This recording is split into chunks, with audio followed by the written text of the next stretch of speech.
श्री शिवाय नमस्तोभ्यम। फ्रेंड्स, आज हम बात करेंगे वास्तु की जो रचना है, चाहे आप फैक्ट्री बना रहे हो, घर बना रहे हो या दुकान है आपके पास, आप उसका कोई रिनोवेशन करवा रहे हो या आप कहीं पे जाके नई प्रॉपर्टी को परचेस कर रहे हो, तो एक वास्तुकार को क्या देखना चाहिए या फिर जो ओनर है उसको क्या समझ के प्रॉपर्टी लेनी चाहिए, उसकी कुछ चंद बातें हम यहाँ पे बताएंगे। यहाँ पे हम आपको पूरा एक एपिसोड की तरफ लेके जाएंगे कि वहाँ पे वास्तु के जो कोने होते हैं, कोने किसे कहते हैं। अगर जो दो मुख्य दिशा है, जैसे आपके वास्तु के अंदर चार दिशा है, उत्तर, दक्षिण, पूर्व, पश्चिम, और उत्तर और पूर्व के बीच में जो 45 डिग्री पे एक कोण आता है जिसको हम बोलते हैं ईशान कोण। वैसे ही साउथ वेस्ट के अंदर एक 45 डिग्री पे एक कोण आता है, उसको हम बोलते हैं नैऋत्य कोण। तो इस तरह से 0 डिग्री पे नॉर्थ है, 90 डिग्री पे ईस्ट है, तो 45 डिग्री पे आपको प्राप्त होगी ईशान कोण। तो फ्रेंड्स, आज हम बात करेंगे इस कोने के बारे में। अगर आपके वास्तु के अंदर, चाहे आपकी कॉमर्शियल प्रॉपर्टी हो, खुद की प्रॉपर्टी हो, रेंटेड प्रॉपर्टी हो या रेसिडेंशियल प्रॉपर्टी हो, वहाँ पे अगर नैऋत्य कोण डिस्टर्ब है, और नैऋत्य कोण उस संदर्भ में डिस्टर्ब है कि वो कोण आपके पास है ही नहीं है, मानो कटा सा गया है या और किसी ओनरशिप में है और आप उसका यूज़ नहीं कर रहे, तो क्या ऐसा वास्तु ले सकते हैं? क्या ऐसा वास्तु किराए पे भी ले सकते हैं? क्या ऐसी शॉप हम खरीद सकते हैं? तो क्या ऐसी शॉप से हमारे जीवन में कोई समस्या आ सकती है? तो उसका क्या समाधान किया जाए? तो क्या किया जाए? तो वास्तु की इस पूरी एपिसोड में अंत तक देखना। आज हम आपको टिप्स एंड टॉक्स के साथ साथ एक रेमेडी भी प्रोवाइड करेंगे कि ये दोष है तो ये उपाय कर लीजिए। इन कंसल्टेंसी जो कर रहे हैं उनके लिए बहुत ही बढ़िया एपिसोड है, और ओनरशिप के लिए भी है, चाहे वो फैक्ट्री या खुद के घर या ऑफिस परचेस कर रहे हैं। तो फ्रेंड्स, यहाँ पे आप देख लीजिए, ये एक वास्तु की ग्रिड है। यहाँ पे आप वास्तु के प्रमुख देवता वास्तु पुरुष की प्रतिमा आपको नजर आ रही है। यहाँ पे हम जो दिशा की बात कर रहे हैं, नॉर्थ यानी मुख्य दिशा, 90 डिग्री पे ईस्ट, 180 डिग्री पे साउथ और 270 डिग्री पे वापिस वेस्ट यानी पश्चिम, और फिर ये चक्र घूम के 360 डिग्री पे नॉर्थ। अब ये 0 और 90 के बीच में आ गया हमारा 45 डिग्री पे नॉर्थ ईस्ट। वैसे ही साउथ 180 डिग्री और वेस्ट यानी 270 डिग्री के बीच में एक कोण आ गया, वो है साउथ वेस्ट। अब फ्रेंड्स, यहाँ पे एक वास्तु पुरुष की एक रचना दिखा रहा है। ईशान कोण में है वास्तु पुरुष का एक मस्तक है। वास्तु पुरुष यहाँ पे औंधे मुंह सोए हुए हैं। तो जब आप उनकी लेफ्ट साइड की, अगर आप उनके बॉडी पार्ट देखेंगे तो उनका लेफ्ट साइड के जो घुटने हैं, नी है, वो नॉर्थ वेस्ट में है। राइट साइड के घुटने और नी है साउथ ईस्ट में है, और उनका जो पैर का फुट का पार्ट है वो साउथ वेस्ट में, यानी फुट का पोर्शन यानी साउथ वेस्ट।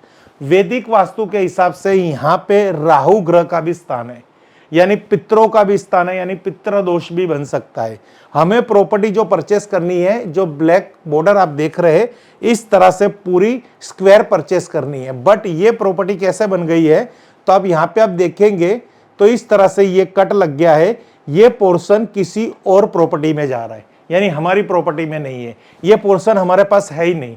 हम यहाँ से लेके यहाँ यूज कर रहे हैं, यहाँ से लेके यहाँ यूज कर रहे हैं, यहाँ से लेके यहाँ यूज कर रहे हैं।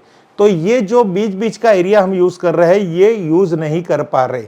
तो क्या वास्तु में ऐसी प्रॉपर्टी लेना अच्छी बात है? कदापि अच्छी बात नहीं है, क्योंकि साउथ वेस्ट अगर कटेगा तो आप हेल्थ इश्यू में देखेंगे तो आपको पांव के पंजे का भाग कट रहा है, प्रमुख वास्तु देवताओं के पंजे का भाग कट रहा है, यानी आपको पांव से रिलेटेड प्रॉब्लम, आपके रिलेशनशिप डिस्टर्ब, पितृदोष कारण, बहुत कुछ ऐसे कारण आपके जीवन में आ सकते हैं, जो अब मैं आपको विस्तार से कुछ चंद बातों में समझा देता हूं। दक्षिण पश्चिम दिशा में वास्तु दोष के लक्षण, यानी वास्तु दक्षिण पश्चिम दिशा अगर कटी हुई है तो बीमारी होना और लंबे समय तक चलना, बच्चों द्वारा असम्मान व प्रताड़ना का व्यवहार करना, परिवार के किसी सदस्य का विवाह न होना, बुरी आदतों की लत लग जाना, पैसे आता है पानी की तरह चला जाता रहा है, घर में रहने वालों को में मानसिक अस्थिरता होना।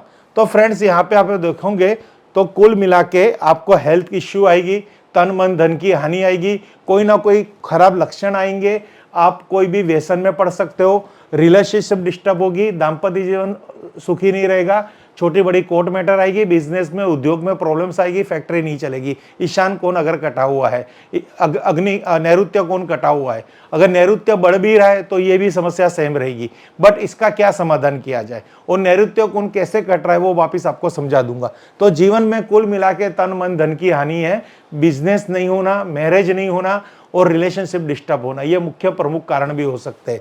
फ्रेंड्स, अब ये नैऋत्य कोण किस तरह से कट रहा है, तो ये आपके घर की ग्रिड हो गई, ये टोटली पोर्शन आपके पास अभी नहीं है, यानी ये नैऋत्य कोण कट रहा है।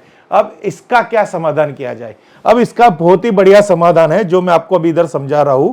आपको मार्केट से ये पीतल की ब्रास की वायर लेनी है, 2 mm ले सकते हो, 4 mm ले सकते हो या 6 mm ले सकते हो, जैसी आपका बजट। ये तार का एक मेजरमेंट निकालना है, उसको कट करना है और जो हमारा नैऋत्य कोण कट रहा है उसके वहां पे फिलअप करना है।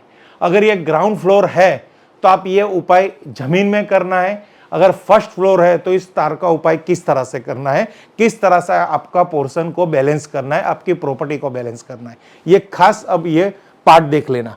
तो फ्रेंड्स, यहां पे हम आपको बताएंगे, ये ब्रास की वायर आपने मार्केट से परचेस कर ली, ओके।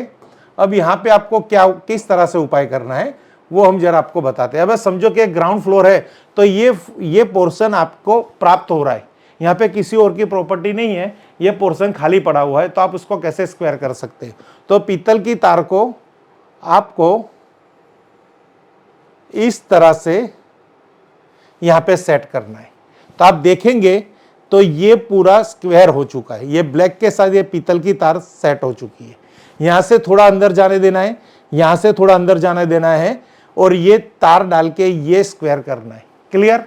एक बार और बताओ, पीतल का तार 2 mm, 4 mm या 6 mm ब्रास वायर इस तरह से आप स्क्वायर कर लीजिए, अगर ये आपका ग्राउंड फ्लोर है तो।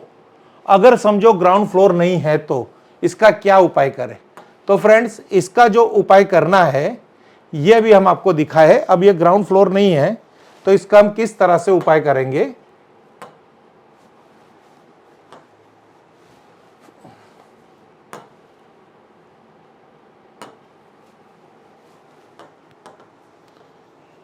अब ये ग्राउंड फ्लोर नहीं है और ये फर्स्ट फ्लोर, सेकंड फ्लोर या थर्ड फ्लोर है, तो वहां पे तो आपको ये पोर्शन प्राप्त नहीं हो रहा क्योंकि ये पूरा कोना हवा में होगा। तो इसको किस तरह से हम न्यूट्रलाइज करेंगे? तो आपको वापिस पीतल की वही तार परचेस करनी है, ओके। अब यहां से हम एक पोर्शन ये कर सकते हैं कि हमें इस प्रॉपर्टी पे, ये मानो यहाँ पे टाइल्स लग चुकी है, तो यहां पोर्शन से लेके इस तरह से ये एक्स्ट्रा पोर्शन हमें काट देना है।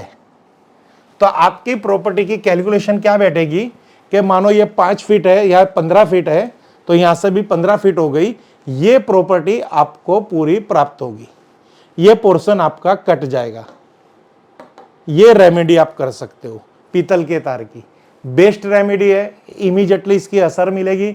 यहाँ पे जो एनर्जी फ्लो होगी, यहाँ की फ्लो एनर्जी होगी, कहीं पे भी वो एनर्जी कटेगी नहीं, यानी कंटिन्यूटी इसका फ्लो आपको पूरा इस तरह से प्राप्त होगा।